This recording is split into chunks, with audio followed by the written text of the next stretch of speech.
basically when I got my first Citroen, I drove it around, and after a few years of ownership, I drank the Kool-Aid because it was like, oh, it's the best car ever. It could climb a wall of ice, start in 40 below, never overheat, totally armchair, comfortable cruising.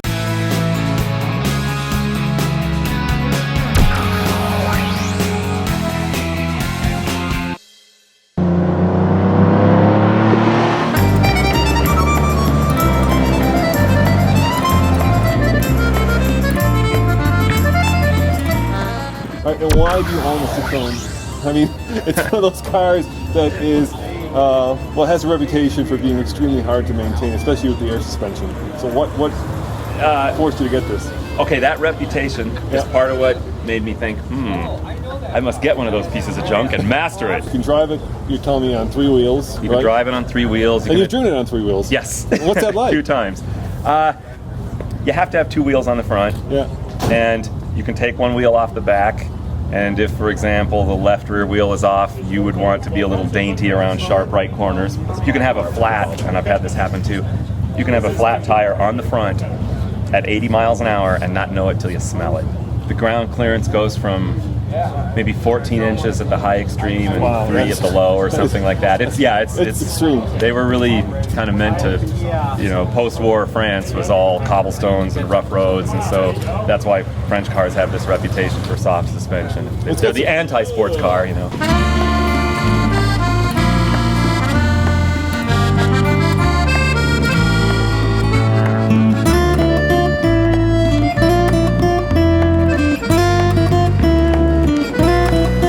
It's a Hemi, not the Hemi everybody goes, but hemispherical. But yeah, hemispherical. Roughly 2.2 liter, 2175, so 2.2 liter, front wheel drive, but it sits in the way a normal engine would, but it's at the back. The transmission, or I should say transaxle, is down low and ahead below the radiator, and so everything is driven off. Where most engines would have a crank pulley, this has a flywheel. The timing cover's at the back end, and there's no exposed pulleys whatsoever. So the pulley that drives everything is the cam pulley, so it's got to be that big. And how many horsepower is it putting out? Or was it putting out when it was new? They varied, lots of subtle variations, but in general, the bottom end cars were probably putting out 107, and in their final DS23 fuel injected form, 140. The ride is just incredible. It feels like you're wafting on a cushion of clouds. I suppose that was probably their old advertising campaign. Their advertising was actually the company at the time was famous for its advertising in Europe for being ahead of the advertising norm. When other ads were just very straightforward and here's what this car will do for you, Citroen was very poetic about it. The dash-mounted rearview mirror, they did because of the low roof line at the back. I like it, except when I have a car seat in the middle, because then I'm blind. But it's novel. Mostly it's novel. It's not a big difference. And then the mirrors out on the fenders, I prefer those just because they're slightly convex. They cover your blind spot, and no matter what the weather, you're looking at your rearview mirror through a swept and defrosted windshield instead of turning your head sideways and looking through a door mirror. And they're so aerodynamic that you can really make excellent time on the highway. I mean, coming here today, I was just blowing past it. Of course, they didn't know they were racing. That helps. But they really do just nice, effortless highway cruising and stuff like that. You won't win any stop sign Grand Prix, but they're okay. I more than keep up with traffic. It's a single spoke, actually. The steering column starts at the hydraulic rack. And it comes all the way up and then just bends over to a spoke, and then there's a wheel. So to pull the steering wheel, you open up the hood, you undo a bolt, and you slide the whole thing out. It's about 5 feet long. And there's no actual mechanical connection between it and the wheels unless the pressure system fails, and then it's just a conventional rack and pinion. So. And it's got, I think, unusual turn signals too, right? They're up high in the roof. Yeah. They're up high in the roof, and you have to cancel them yourself. Yeah, and the headlights turn with the front wheels, and I don't know what else. The suspension geometry is center point, so that instead of having any sort of the tread patch is dead center of the pivoting points, which is why you can just go over bumps and not feel them in the wheel. You know, you control the car, not the other way around. It's a complaint though, because people like that sports car handling, and these have the opposite of that. They're so easy to live with, the comfortable ride. I'm getting old and cranky now, and the sports car thing annoys me. And it's kind of nice to just sit on your sofa and drive with 2 fingers, and you know, and yet still be able to park without having to, you know, buy real estate. So how much is this car worth? How much do they go for nowadays? They seem to be coming up. Yeah. I think because this one is so close to the holy grail of Citroens, I guess, in that it has the turning headlights, but it still has the early dash and things like that. I suppose if I was to fire sale it, it would be $15,000, and if I could hold out and get what I think it would be worth, maybe 30. 30, that's pretty good. That's a big spread. I know. I'm too close to it to really know. And you said they've made $1.5 million from 1955 to 1972? 76.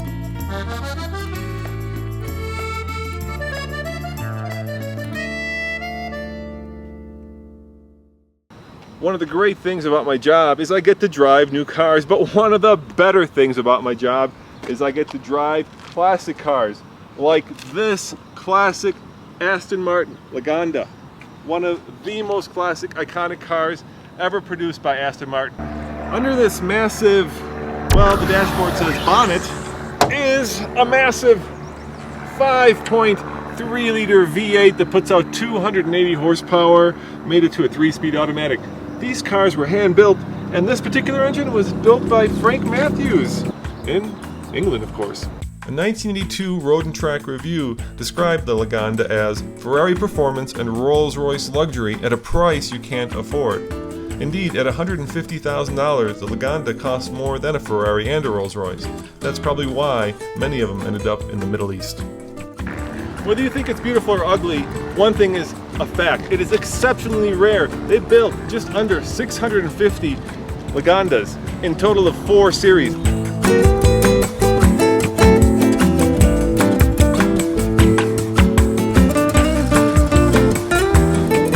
This is a Series 2 1984 car. One thing for sure, you will never see this car coming and going when you're driving down the road. You will be the only one in it if you're lucky enough to own it.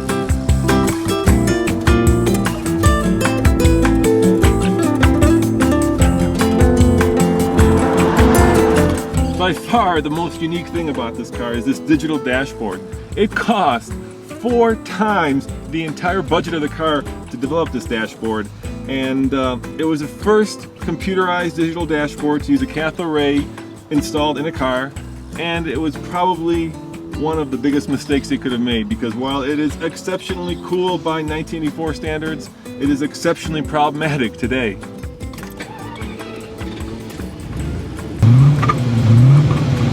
Oh, it starts up right away. Not bad for a car that's almost 30 years old. Listen to this. That's the sound of the headlights popping up. How cool is that? Back in 1984, there was no other car in the world that would do that.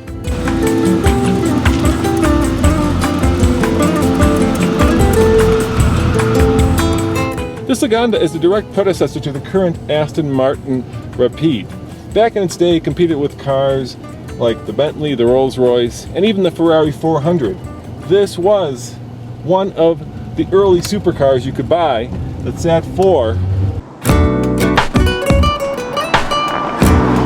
So at this point you must be wondering, how does it drive? Well, it drives like a 30-year-old car. If I floor it, not much happens. It's got a 3-speed automatic.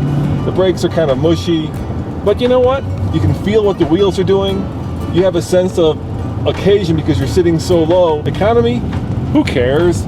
It's a 30-year-old car. If I'm getting 8 miles to the gallon or 80 miles to the gallon, I am driving an iconic classic. It doesn't get any better than this. Really, it doesn't. And you know what? The air conditioner even works, which is way cool for a car that has Lucas Electronics with what has to be the most complicated dashboard ever designed by man in 1984. This thought just crossed my mind. This is probably, no, definitely the first and last time I will ever drive an Aston Martin Lagonda. How cool is that? Originally, these Lagondas were tested 0 to 60 in about 6.2 seconds. Well, I can promise you this car is nowhere near that. We're up at altitude, and this car has had a lot of years under the bonnet, and that's floored. So I would say the 3-speed automatic, you're probably looking more like 10 seconds, and that's just the seat of my pants. But you have to keep in mind that back in the day when I was growing up, a lot of kids had Lamborghini Countach posters on their wall, but there were kids with posters of this car on the wall, and I can't believe I got to drive it today. And you know what? It's as good as I thought it would be. As always, this is Roman Micah, as giddy as a young schoolboy, driving an Aston Martin Lagonda for the Fast Lane car. See you next time.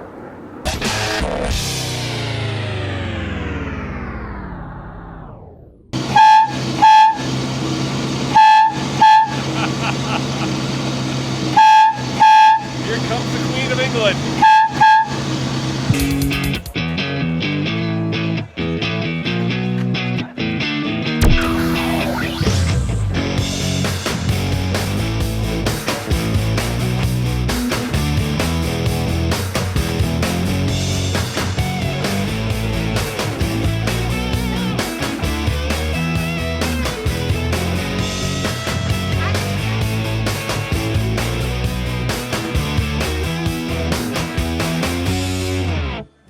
Hey everyone, this is Dave Erickson for TFLcar.com, and this week a little something different. I'm here in Priest River, Idaho for the 4th annual River Rat Rendezvous, a collection of old vehicles, about 4 dozen, some shinier than others, but there's one in particular that I wanted to share with you. I'm Richard Skelton, and I'm from Spokane, Washington, and this is my rat rod.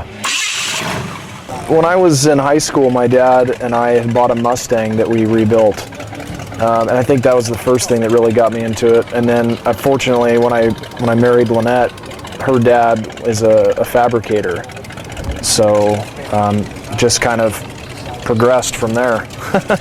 It's kind of hard to describe it to someone because there's so many different parts. I usually describe it as a 32 Chevy the way I found it in a field with a bunch of junkyard parts, you know. I mean, it's even hard for me to remember all the parts that I put into it. The engine is a 425 Cadillac. That's about the only thing that means anything, you know. Other than that, I couldn't even hardly tell you what everything came out of. You know, like if you restore like an old car, you're kind of limited. You kind of have things that you have to do, like have to use these parts, you know. This thing is just whatever I wanted. I could just put whatever I wanted on it.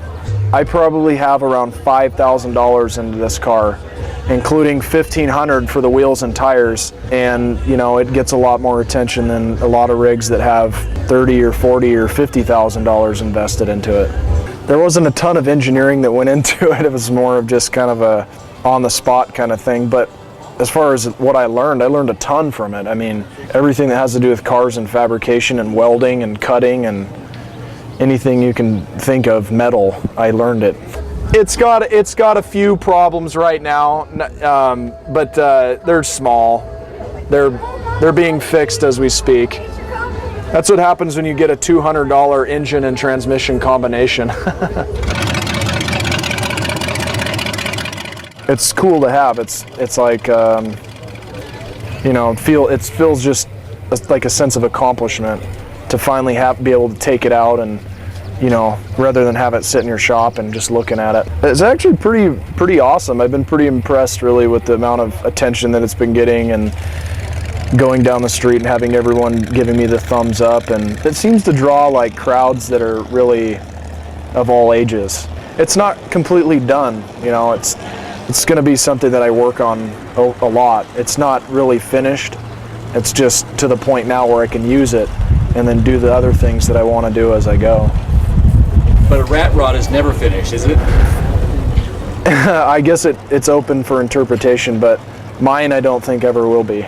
If I shine this, it'll look terrible. In fact, I tried to wipe some mud off it one time and it looked bad, so I just said, screw it, I'll leave it there.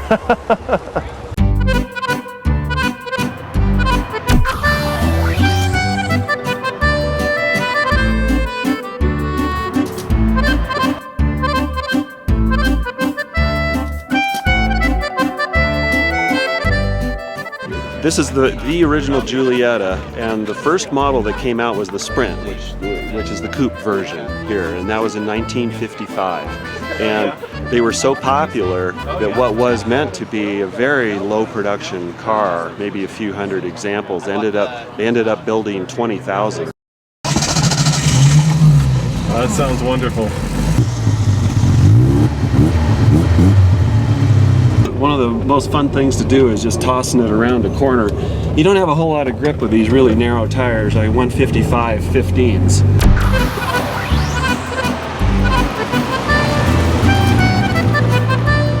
I love this car because obviously Alfa Romeo is coming to America, and it's coming here sooner than later because of the Dodge Dart. Thank God, finally. Is the original Giulietta, so tell me about your car. It's the very last of the original 750 series cars, so it's kind of an iconic example of the original Giulietta. How about the one next to you? And this is the Spider version of the same car. So, and this has a Pininfarina body. This is also a 1959 and a very late 750 series. So these two cars mechanically are very similar. The Spider was, of course, a lot more popular in the United States, but in Europe they appreciate the coupes as much as the Spiders. So, but you know, if you can't decide which one to get, have one of each.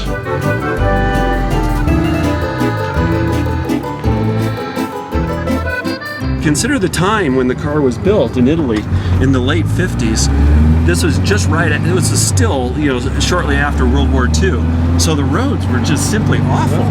So consequently, it was kind of the style with the Italian cars of that period that they have very supple, long travel suspension to deal with the really poor road surfaces. And so you can feel that today that the car actually rides really well for a car from the 50s. Anonima Lombardia Fabbrica Automobili. So that's the Alfa part. Yeah, that's the Alfa part. And factory started in around 1910 and produced just a few cars up until about 1922 or thereabouts. A fellow named Romeo bought the company, and then he was a pretty wealthy industrialist and playboy, and so he turned it into the racing giant pre-World War II. And among the drivers for Alfa Romeo before the war was Enzo Ferrari.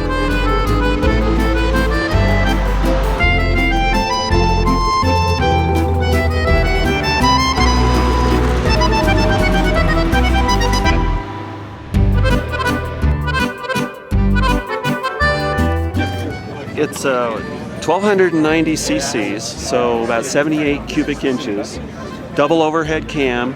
It's a Hemi. I love telling people that this is that Alfa Romeo had a Hemi. It started in 1955. Hemispherical. That's right. It's a Hemi head engine. It was. This one's been slightly modified with a Weber carburetor instead of the original Solex, just because it makes the car a lot more drivable and tractable, especially in altitudes in Colorado. Produces about 80 horsepower. And this one is a Veloce, you said, right? This is a factory Veloce, and it's a little bit higher compression, a little bit hotter cams, but the main difference is the dual Weber carburetors on here. And it also, even though the red line on the dash says about 7,000, things really don't get interesting until you get up to about 7,500.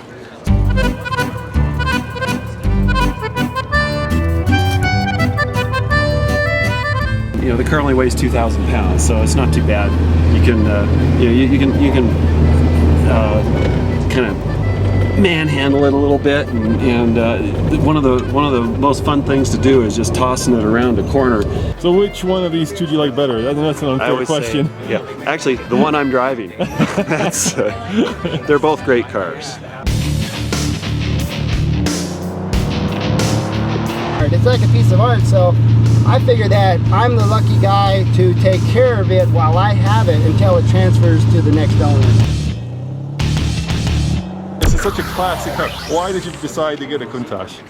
I've just been wanting one all my life, so... Did you have one as a poster on your wall? No, I didn't, you know. I didn't think I could ever have one, so I just didn't go that way, but I got the opportunity in life to have one about 3 or 4 years ago, you know, before everything took a crap.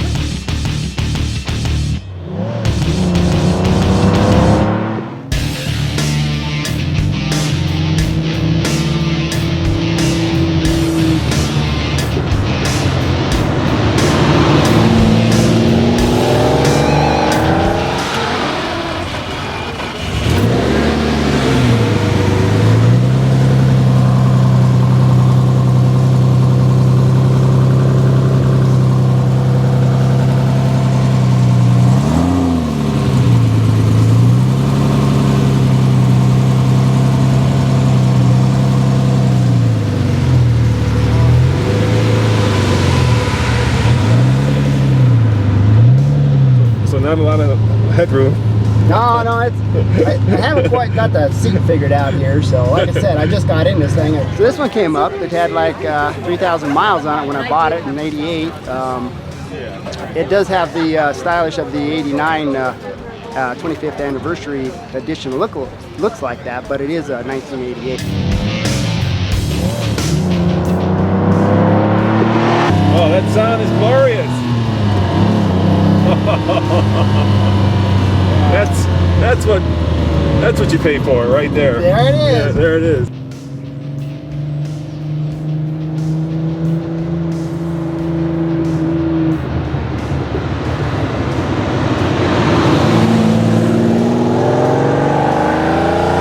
And how many horsepower does it have? Well, they say somewhere, you know, depends on who you talk to. 450 is about average, what they say. Some people say 420, 450, 500, somewhere in there. So it's somewhere in that neighborhood. It's a lot.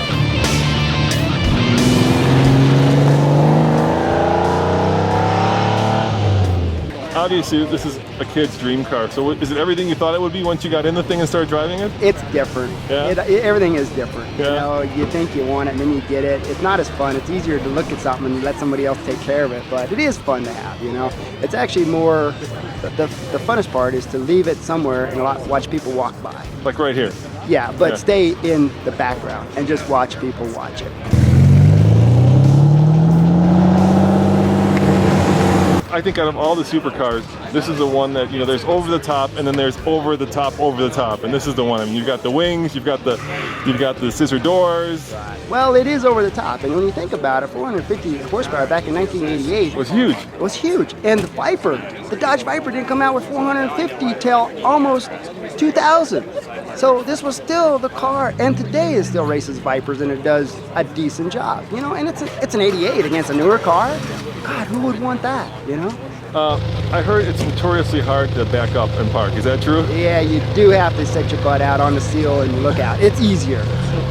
And how about the clutch? How hard is the clutch on it? No, it's not bad. It's not bad? No, it's just shifting. If Yeah. you don't hit those gears, I mean, if you're not like racing this thing, Yeah. it just doesn't want to shift. You got to keep those RPMs in about 10,000 or whatever it is, RPMs. Because if you drop down, it won't go in second. So the synchros are there, but They're there. They're hard. And are you gonna hold on to it, or now that it's Oh, working? I'm gonna hold on. Yeah. Yeah, it's what do you put for investments in? Yeah. You know, they only made 2,100 of this body style period in like a 16-year run.